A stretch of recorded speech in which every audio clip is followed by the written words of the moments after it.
আসসালামু আলাইকুম viewers, welcome back to my channel. আপনারা কেমন আছেন? আমি খুব ভালো আছি আলহামদুলিল্লাহ। আজকে চলে আসলাম অনেক দিন পর একটি নতুন ব্লগ নিয়ে আপনাদের কাছে। আশা করি আমার ভিডিওটা আপনাদের ভালো লাগবে। তো সকাল সকাল আজকে ঘুম থেকে উঠে গিয়েছি, আমার খুব কাজ আছে তাই। তো এখানে সকাল সকাল বাচ্চাদের নাস্তা খেতে দিয়ে দিলাম। আজকে নাস্তা বাইরে থেকে নিয়ে এসেছে ও বাবা।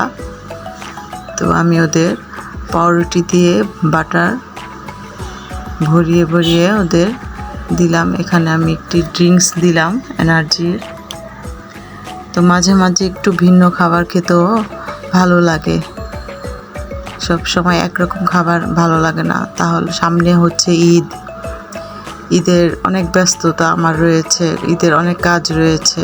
ঈদ আসা মানেই কাজ আর আনন্দ। তো এখানে নাস্তা খেতে খেতে আপনাদের সাথে একটু গল্প করছি। তো আপনারা তো সবাই জানেন যে আমি সেলাই কাজে ব্যস্ত থাকি সংসারের কাজের পাশাপাশি। তো ঈদ আসলে সংসারের কাজও যেমন বেড়ে যায়, তেমন মেশিনের কাজও বেড়ে যায়। তো কী করার, সব কিছু মেনটেন করেই সব কিছু করতে হয়। তো এখানে আমি আপনাদের ভাইয়ার জন্য আমার জন্য একটু চা করে নিয়েছি। আমার তো চা ছাড়া নাস্তা সকালে হয়ই না সম্পূর্ণ। তো যাই হোক, সকাল সন্ধ্যা 2 টাইম আমার চা লাগবেই, না হলে মাথা আমার ধরে যায়। তো এখানে নাস্তা করে আমি চলে যাব রান্নার কাজে। তো এখানে আমি মিষ্টি কুমড়া ভাজি করব আজকে, শর্টকাট। কারণ কাজের চাপ বেড়ে গেলে তখন আমি রান্নাবান্না তেমন একটা করতে পারি না। চিন্তা করি আজকে সিম্পলভাবে একটু রান্না করব, তারপর আমি কাজে একটু লিপ্ত হয়ে যাব, তারপর একটু বাইরে বের হব। সাথে থাকেন, কি করি আমি সারাদিন, কীভাবে ব্যস্ততা, সবার কেমন ব্যস্ততা যায়, সবার তো আর একরকম ব্যস্ত যায় না। যাই হোক, এখানে আমি কাচকি মাছের ভাজি করব। তো দেখুন কিভাবে করি। আমি আলু কুচি করে নিয়েছি চিকন চিকন করে। তো এখানে 2 মুঠ পেঁয়াজ কুচি দিয়ে দিলাম, কাঁচা মরিচ ফালি করে দিলাম। তো এখন এর মধ্যে লবণ দিয়ে দিব পরিমাণ মতো, হলুদ মরিচ ফাঁকি একসাথে করে রাখা এটা দিয়ে দিলাম আমি 1.5 চামচের মতো, 1 টেবিল চামচ আদা রসুন বাটা, আর হচ্ছে একটু সরিষার তেল। এখন আমি এটা ভালো করে হাতে চটকে চটকে মেখে নরম করে নিব। জানি না কে কিভাবে খান, তো আমি গুঁড়া মাছ আমার ঘরে আসলে আমি মাঝে মাঝে এভাবে ভাজির মতো করে খাই। আমি কাচকি মাছগুলো ভালো করে বেছে ধুয়ে রেখেছিলাম। তো এখন ফ্রিজ থেকে বের করে নর্মাল হওয়া পর্যন্ত আমি এটার মধ্যে দিয়ে দিলাম। এখন আলতো হাতে এটা মেখে দেব। এখন এটা চটকে চটকে মেখে দিলে একদম নরম হয়ে যাবে। তো গরম করে নিলাম কড়াই, এর মধ্যে পরিমাণ মতো একটু তেল দিয়ে নিলাম। তেলটা গরম হয়ে আসলে আমি মিশ্রণগুলো দিয়ে দিব। এখন আর কোনো কাজ নেই, এখন কাজ হচ্ছে শুধু নাড়াচাড়া। আমি এখন ভাজা ভাজা হওয়া পর্যন্ত এটা নেড়ে চেড়ে বারবার লাল করে তারপরে নামিয়ে নিব। এটা হচ্ছে শর্টকাট রান্না। যখন সময় না থাকে তখন এরকম রেসিপি শর্টকাট আমি বের করে তখন রান্না করে নিই। তো যাই হোক, এখানে আমার মিশ্রণটা লাল হচ্ছে, কাচকি মাছের আলু দিয়ে ভাজির মতো একদম ভাজা ভাজা হয়ে লাল হয়ে আসছে। তো আমার এখন নামানোর পালা। আমি একটু ধনিয়া পাতা ডিপ করে রেখেছিলাম, সেটা দিয়ে এখন একটু নাড়াচাড়া করে নামিয়ে নিব। তো এভাবে একবার ট্রাই করে দেখবেন, খুব মজা লাগে, খুব স্বাদ হয়। তা আমার বাচ্চারা তো এটা খুব পছন্দ করে। সব সময় তো পোলাও, মুরগি, গরু, কোরমা এগুলো তো খাওয়া ভালো লাগে না, মাঝে মাঝে একটু সিম্পল খাবারও খুব ভালো লাগে।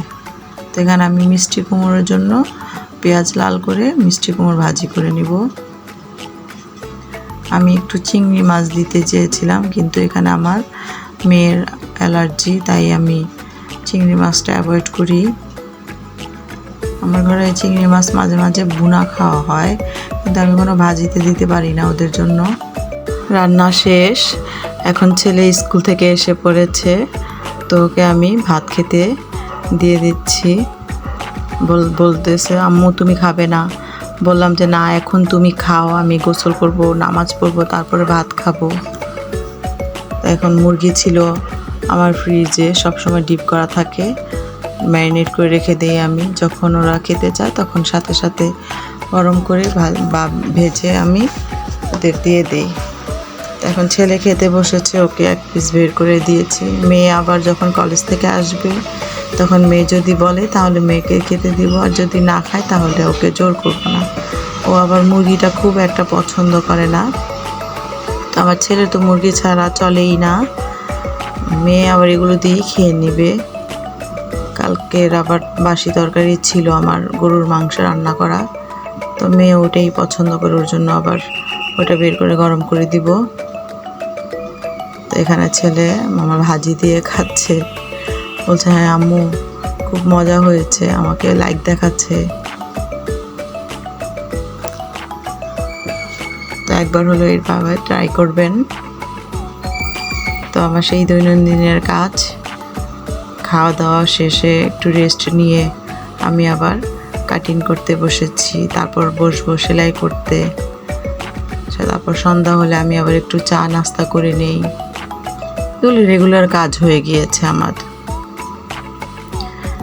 তো আমার চ্যানেলটিকে আপনারা সবাই সাবস্ক্রাইব করবেন, যারা যারা আপনারা আমার ভিডিও দেখছেন।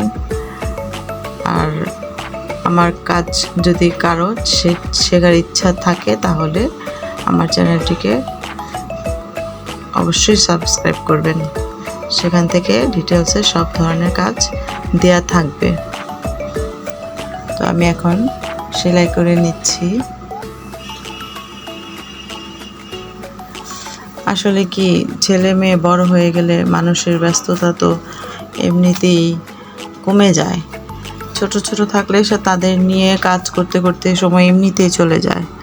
তো আমার ছেলে মেয়ে দুটোটাই বড় হয়ে গিয়েছে, যার যার মতো তার তার ব্যস্ততা তারা থাকে, তাদের নিয়ে আমার কোনো কাজ থাকে না। তখন আমি বসে বসে আর কি করবো একা, তখন বসে বসে আমি মেশিনে কাজ করি। আমার যখন যেটা মনে হয়, ইচ্ছে হয়, তখন সেটাই করি। আমি আবার হ্যান্ড পেন্টিংয়ের কাজও করি। মানে আল্লাহর রহমতে আমার অনেক কাজ জানা আছে। তো আপনাদের দোয়ায় আমি অনেক কাজই জানি। যখন যেটা প্রয়োজন হয় বা ইচ্ছা হয় তখন আমি সেটাই করি। তো এটা হচ্ছে পরের দিন আমি মুরগি রান্না করেছিলাম। তারপর যে নোনা মাছের পোড়া, এটা কে খান জানি না, জালি পাতা দিয়ে ইলিশের নোনা দিয়ে এটা পোড়াটা আমার আম্মু বানিয়েছে। তো মাঝে মাঝে মা বানিয়ে দেয়, তখন আমার খুবই ভালো লাগে খেতে, বা খেতে ইচ্ছে করলে মাকে বলি, তখন বানিয়ে দেয়।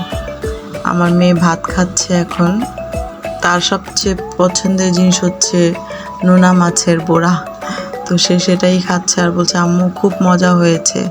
বললাম আমি রান্না করিনি, রান্না করেছে তোমার নানু। তো এখন রাত হচ্ছে 10টার পরে আমরা খাওয়া দাওয়া করে বের হয়েছি গরু দেখার জন্য, কারণ সামনে তো ঈদুল আজহা। ছেলে মেয়ে পাগল করে ফেলছে, বলছে চলো আম্মু গরু দেখে আসি। বললাম এখনও তো সময় আছে, এনে আবার এগুলো রাখতে ঝামেলা অনেক, গরু মানে খাওয়াতে হয় অনেক কিছুই, তো গরুর যত্ন করতে হয়। বললাম যে আমরা একটু দেরি করি, কেনাকাটা করি, চাঁদ রাত্রে কেনাকাটা করলে আমরা পরের দিন এটা কুরবানি দিয়ে দিব। তো ছেলে মেয়ে বলছে চলো হাটে যাই, হাটে গিয়ে গরু দেখে আসি, পছন্দ করি, হলে কিনবে, না হলে কি পরে কিনবে, সমস্যা নেই। তো বাচ্চাদের কথা বের হয়ে গেলাম। তো এখন আমরা গরু দেখতে দেখতে অনেক দূর এসে পড়েছি। কিছুক্ষণ হেঁটেছি কিন্তু ভালো লাগছে না, পা ব্যথা করছে, তখন রিক্সা নিয়ে নিলাম একটি। তো রিক্সা নিয়ে আমরা চলে গেলাম নাজিরা বাজার। রাত হয়ে গিয়েছে, ওরা তো ভাত খেয়েছে সেই কখন। তো বলছে যে আম্মু চলো, গরু তো কিনলা না, চলো আমরা একটু কিছু খেয়ে টেয়ে আসি। এখানে আমার ভাতিজি আমাকে হাত দেখাচ্ছে। আর তারপরে ওই রেস্টুরেন্টে খাওয়া হয়নি, আমরা আবার অন্য রেস্টুরেন্টে গিয়ে খেয়ে নিলাম ওগুলো। এখানে আমি আগুন পান খাচ্ছি, বাচ্চারা জুস খেয়ে নিল। তো এখন বাসায় যাওয়ার পালা। প্রায় 2-3 ঘন্টার মতো ছিলাম ওখানে। রাস্তা একদম নিস্তব্ধ হয়ে গিয়েছে। তো এখানেই আমি ব্লগটা শেষ করছি। আল্লাহ হাফেজ।